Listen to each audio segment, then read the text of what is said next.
Oke. Semangat pagi. Pagi luar biasa. Berjumpa lagi di channel YouTube Semanggi University di sesi bedah buku. Inspira Book ya mas. Inspira Books. Oke, Inspira Gitu dong. Inspira Books. Jadi di sesi bedah buku ini kita akan membedah buku yang sama dengan di video sebelumnya ya, yaitu tentang copywriting. Mungkin di video sebelumnya kita membahas di bab 2. Sekarang kita akan melanjutkan pembahasan di bab 3. Dua itu kemarin sang perayu. Sang perayu, copywriting. Copywriter sang perayu. Dan di bab 3 ini yaitu iklan persuasif. Iklan persuasif. Keren. Mungkin langsung aja ya, atau kita perkenalan dulu ya. Mungkin perkenalan sebentar ya. Oke, perkenalkan saya Eka dari divisi marketing, dan di sebelah saya. Saya Bayu dari divisi Surabaya. Oke. Halo, saya Dika dari tim marketing. Tentunya saya Eko dari divisi sales. Oke, mungkin di pembahasan sebelumnya kita sudah membahas tentang copywriter, dan di sini saya anggap teman-teman semua sudah paham lah ya tentang copywriting atau copywriter itu apa. Pastinya copywriting itu adalah sesuatu yang selalu berkaitan dengan yang namanya iklan, yang sering kita jumpai di tempat-tempat umum atau di pusat-pusat perbelanjaan, baik itu secara online maupun offline. Sekarang kita masuk ke iklan persuasif. Di sini saya jelaskan sedikit ya, apa itu iklan. Kalau di buku ini dia menjelaskan bahwa iklan itu adalah segala bentuk pesan tentang produk perusahaan atau pemasar yang disampaikan oleh perusahaan melalui berbagai media dan dibiayai oleh perusahaan yang ditujukan bagi kalangan tertentu atau masyarakat secara luas. Oke, dan di sini mungkin saya akan langsung coba minta tanggapan aja dari teman-teman. Di sini yang sering kita ketahui atau kita dengar istilah itu iklan dan promosi. Nah, di sini saya mau minta pendapatnya. Mungkin dari Pak Dika, Pak Eko, atau Pak Bayu, iklan dan promosi itu apakah sama atau beda? Ya. Oke, mungkin dimulai dari Pak Dika. Silahkan Pak. Gimana menurut Pak Dika? Iklan dan promosi, apakah sesuatu yang sama Pak? Iya. Ini menurut saya ya, nanti nggak tahu by booknya gimana ya. Baik, karena kan iya. nggak ada yang benar, nggak ada yang salah ya kita ini ya. Tapi harusnya dari buku nanti bisa dibenerin sesuai dengan datanya bagaimana. Tapi kalau menurut saya, yang kita kadang skip gitu ya, maksudnya kadang kehilangan batasannya mana yang promosi dan mana yang iklan gitu ya. Iya. Kita kembali lagi, kalau kita ngomong iklan, it's advertising gitu ya. Nah, sebenarnya iklan ini kalau boleh dibilang dia adalah salah satu bagian kecil dari promote atau bagaimana untuk advance towards-nya itu kayak mencapai sesuatu. Salah satu langkahnya ini adalah advertising atau iklan ini tadi. Jadi tentunya berbeda sih mas. Jadi maksudnya artinya dua kata ini punya makna yang berbeda. Promotion punya makna yang lebih gede, lebih besar, lebih major. Promotion bisa jadi trade promo, bisa jadi KOL ini juga promo, strategi pricing juga promo. Si advertising ini adalah salah satu bagian dari promo. Oke. Gak tau mungkin dari teman-teman yang lain, Mas. Silakan Pak Eko. Yang dikatakan Pak Dika, mungkin saya hanya menambahkan ya, promo itu salah satu apa namanya tadi Pak, turunan dari iklan Pak ya, salah satunya gitu. Bagian dari iklan gitu tadi. Cuma saya iklan bagian dari promo salah satunya. Nah, melihat korelasinya dengan judul yang mau kita bedah ya, kita rundingkan saat ini, itu yaitu iklan persuasif. Nah, betul. Kalau persuasif saya turunkan lagi tadi, iklan itu tadi itu bersifat membujuk atau mempengaruhi. Itu tadi. Iya, betul. Mempengaruhi bagaimana betul. Untuk dari, kalau di saya di divisi sales itu mempengaruhi supaya beli customer kita sesuatu, supaya tertarik, supaya bermanfaat, supaya itu tadi sama-sama menghasilkan cuma. Kalau dari saya tambah sedikit itu. Terima kasih. Oke, silakan Mas Bayu. Oke, terima kasih. Yang disampaikan Pak Eko, yang disampaikan Pak Andika, semua saling berkaitan. Saya sangat setuju juga. Di sini saya sedikit nambah ya terkait iklan dan promosi. Saya langsung ambil di titik belakangnya, yaitu apa? Tujuannya sama. Iklan dan promosi itu nanti ketemunya sama, ngeling, tujuannya sama. Di sini ada iklan, istilahnya iklan, contoh ya, di televisi bahasa itu kan setelah ada sinetron biasanya ada iklan produk A, B, C, D. Nah itu jatuhnya nanti istilahnya mempromosikan produk tersebut melalui iklan. Nah kalau promosi itu tujuannya juga sama, kita mempromosikan sesuatu barang, jatuhnya sama. Misalkan ada produk A, ini iklan, ini promosi, jadi sama dengan tujuan yang sama. Cuman kalau lebih ke iklannya itu lebih ke kayak ngenaknya itu medianya. karena apa? Dia itu lebih ke apa? Ada daya tarik juga itu. Lebih penyampaiannya kayak ya itu tadi yang disampaikan Pak Eko. Mempengaruhi. Di sini kayak contoh pengiklanan pada itu biasanya dipilih sama orang yang istilahnya, saya kan kebetulan di sini divisi sales ya, jadi kayak saya harus bisa mengiklankan produk saya ke customer atau ke dealer dengan cara saya. Pada saat penyampaian, pada saat edukasi, itu pakai cara saya kayak emosional, kayak daya tarik, kayak saya pakai cara humor terlebih dahulu. Humor itu dalam artian nggak semua karakter dealer itu kan di sini orangnya enak ya, jadi saya pancing ketawa sedikit. Kalau orang yang respon ketawa, jadi biar larut dalam ini saya, baru saya ngomongin produk. Itu termasuk salah satu iklan atau promosi dari diri saya ya gitu. Jadi semua itu saling berkaitan dengan tujuan yang sama gitu. Oke, mungkin ya kalau penyampaian dari teman-teman tadi itu emang benar. Di buku ini juga disebutkan atau dijelaskan bahwa iklan itu dia merupakan bagian dari promosi ya. Promosi, mungkin promosi itu lebih, ya betul yang Pak Andika tadi disebut, mungkin lebih banyak pecahan-pecahannya dari promosi itu sendiri ya. Bisa strategi kan bisa masuk ke dalam promosi, dan di buku ini juga dijelaskan secara singkat perbedaannya. Kalau iklan itu dia sasaran iklan itu adalah mengubah jalan pikiran konsumen untuk membeli. Sedangkan promosi sifatnya langsung loh, promosi berarti ya. Iya. Iklan maksudnya. Yang promo? Iya, sasaran iklan adalah mengubah jalan pikiran konsumen untuk membeli. Sedangkan promo, sasaran promosi adalah merangsang pembelian di tempat. Oke, secara langsung ya berarti. Iya, makanya kalau kita ke mall, ya itu banyak ngelihat promo-promo ya seperti yang dijelaskan di buku ini tadi. Ya, pembeliannya langsung di tempat, ya kan? Oke, jadi itu sekilas tentang perbedaan antara iklan dan promosi, dan tujuan pun sama seperti yang dijelaskan dari Mas Bayu, yaitu sama-sama untuk mendatangkan cuan, ya, untuk menghasilkan atau mendapatkan leads, ya bisa juga. Kemudian di sini di buku ini juga dijelaskan fungsi iklan, ya secara singkat aja saya sampaikan, yaitu yang pertama untuk memberikan informasi, kemudian yang kedua untuk membujuk, yang ketiga untuk mengingatkan, yang keempat memberikan nilai tambah, yang kelima bisa mendampingi upaya-upaya lain dari perusahaan. Ya, tujuan dari perusahaan itu untuk mengiklankan. Ada orang yang kayak semacam ajakan seminar gitu ya Pak ya, ya kan, dia bisa mengiklankan, ya itu kan bagian dari upaya dari perusahaan. Kalau emang webinar itu adalah event dari yang diselenggarakan oleh perusahaan tersebut. Oke, kemudian di sini sifat-sifat iklan. Sifat-sifat iklan. Sebelum saya masuk ke sifat-sifat iklan, mungkin di sini saya coba minta apa ya? Kan Pak Eko dan Mas Bayu lebih sering berhubungan dengan pelanggan atau customer ya.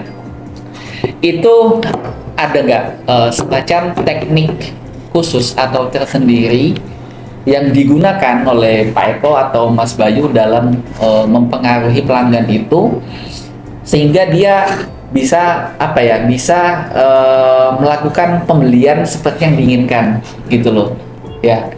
Yang ada hubungannya mungkin dengan tema kita kali ini ya, atau promosi atau iklan yang ditawarkan itu yang seperti apa sih caranya. Mungkin sekalian kita berbagi tips sama teman-teman yang nonton di Semang Juni. Oke, terima kasih. Ya, jadi di sini kebetulan saya langsung posisikan di lapangan ya, langsung berhadapan dengan situasi di lapangan, dapat unek-unek, dapat case, dapat masukan, dapat semuanya di lapangan secara langsung ya. Nah, oke, di sini saya biasanya saya pasti punya cara. Nggak tahu teman-teman di luaran sana juga pakai, yang jelas beda ya caranya ya. Kalau dari sisi saya, bagaimana tujuan sama ya, bagaimana orang tersebut saya berhasil memasukkan produk saya biar bisa masuk di dealer, karena di sini saya kan distribusi ya, mendistribusikan ke toko-toko atau dealer. Jadi bagaimana barang saya ini masuk ke toko-toko tersebut. Saya memiliki cara. Yang pertama, misalkan yang mereka belum pernah order atau first time saya pertama kali ketemu dan menawarkan, saya biasanya saya lihat dulu orangnya ini karakternya seperti apa. Kalau memang saya istilahnya yang tadi saya sempat menyampaikan secara emosional, saya pancing sedikit, saya selingin dengan humor-humor. Kalau orangnya respon, itu biasanya kita bisa membaca kok orang itu karakternya seperti apa. Kebetulan saya suka seperti itu kan ya. Jadi kalau istilahnya orangnya sudah larut, saya ada beberapa tingkatan ya. Pertama, orangnya ngerespon saya itu sudah syukur ya. Respon Kedua, baik ya? respon baik. Misalnya ada feedback ya. Kedua, ada pertanyaan. Ketiga, sudah mau senyum. Keempat, ini saya tinggal finish. Istilahnya sudah ada lampu hijaunya nih. Saya tinggal ngasih finish, bahas ke produknya, langsung saya kasih finishnya. Langsung saya tutup dengan produknya apa, eksekusi gitu kan. Nah di situ, tapi saya lihat dulu di awal, kita seorang sales itu ilmu seperti itu harus tahu. Karena apa? Kita pada saat menawarkan, kita nggak tahu mood seseorang. Betul. Kalau asalkan kita tawarkan, meskipun harga kita murah, produk kita bagus, bodo amat sama orang yang misalnya keadaannya dia lagi kacau, lagi bad mood pada saat hari itu ya. Jadi kita sebagai seorang sales harus pandai-pandai membaca situasi tersebut gitu. Oke. Nah, contoh seperti itu tips saya biasanya. Kalau memang pada saat saya masuk menawarkan, dilihat dirasa ini waktunya bukan tepat, belum tepat. Next hari berikutnya saya masuk lagi, nunggu dengan karakter yang apa, dengan pembawaan yang sekiranya sudah enak. Itu saya harus tahu dan harus bisa. Begitu. Oke, nah, siap. bukan melulu soal barang kita bagus atau harga kita murah, enggak. Itu. Siap. Kalau dari Pak Eko? Udah, yang diutarakan udah dengan Mas Bayu udah komplit. Cuma saya menambahkan aja. Yang pertama, garis besar tanda seru ya. Yang perlu diingat-ingat seorang sales itu adalah kenali customer-mu. Oke. Kenali customer-mu itu tadi apa? Ya kita di karakter, kondisi, moodnya pelanggan itu tadi. Menggunakan apa istilahnya ya, bahasa-bahasa verbal baik itu langsung atau tidak langsung. Tapi yang terutama dari semua itu asas kebermanfaatan. Oke. Jadi Win-win. manfaat seperti apa yang didapat, benefit seperti apa yang didapat si user atau customer kita, itu yang utama biasanya. Siap. Tadi. Oke. Tambahkan aja yang tadi. Baik, Pak Eko. Di sini berarti kalau saya ambil sedikit kesimpulannya, mungkin dari sisi Mas Bayu dalam menawarkan suatu produk sampai customer beli itu ya mungkin ada semacam ice breaking ya, Yes. pengenalan dulu, ngelihat buat membaca Iya. mood dari customernya. Oh ini kayak moodnya nggak baik deh, kayak cukup basa-basi dulu aja, Iya. kan nanya kabar, Pasti tanya ada stok, waktunya ya kan. Nah, itu biasanya ada kelompoknya. Ada yang kelompok orang yang welcome, tiba-tiba langsung ambil, tidak perlu basa-basi. Ya. Ada yang tipe basa-basi, tapi kebanyakan tipenya basa-basi. Karena Basa-basi, business ya. owner Oke. itu seorang bos-bos itu, mereka yang jelas waktunya sedikit. Oke, ya. Karena setuju. bisa dikatakan soft skill-nya dulu Pak ya, diajukan soft skill-nya dulu ya istilahnya. Kita tidak ujung-ujung menawarkan produknya kita dulu. Iya, oke. Ya berarti kan pendekatan tadi bisa melalui yang tadi basa-basi, ice breaking dulu, membaca situasi, ya kan. Mungkin dari Pak Eko tadi, sebelum kita berangkat kita harus kenali dulu, ya kan, siapa customer kita.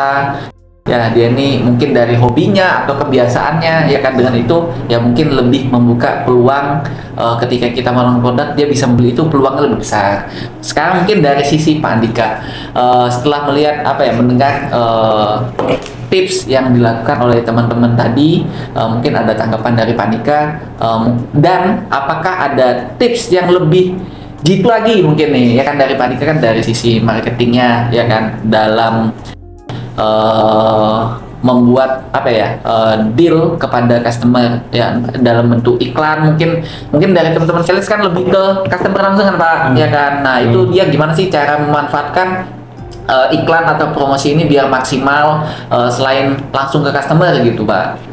Ya sebenarnya menarik ya yang dikatakan Mas Bayu dan Pak Eko itu tadi, karena sebenarnya kalau kita runut lagi ya sesuai dengan iklan tadi ya, iklan itu kan bagaimana atau advertise itu artinya tadi apa, merubah pola pikir atau mengubah jalan pikiran konsumen untuk membeli. Bersifat persuasif. Nah artinya sebenarnya marketing dan sales ini harusnya bisa saling melengkapi, karena tools kepada copywriting dan bagaimana mengilustrasikan itu dalam sebuah kata-kata atau mungkin dalam sebuah flyer atau dalam sebuah program yang nanti akan disampaikan oleh teman-teman sales, itu sebenarnya mix and match-nya itu ada di sana Mas. Karena teman-teman tadi sampaikan bahwa asas kebermanfaatan, win-win solution dan segala macam. Nah yang sebenarnya bisa saling melengkapi adalah data dari tim sales yang ada di lapangan yang nantinya akan diolah sebagaimana mungkin atau dioptimalkan oleh tim marketing dengan adanya riset ya tentunya ya, menjadi satu bentuk advertising yang akan dibawa kembali oleh tim sales dalam melakukan promo. Artinya ketika kita mau mengubah cara berpikir tadi ya, mengubah cara berpikir, nah kita kan harus punya reason.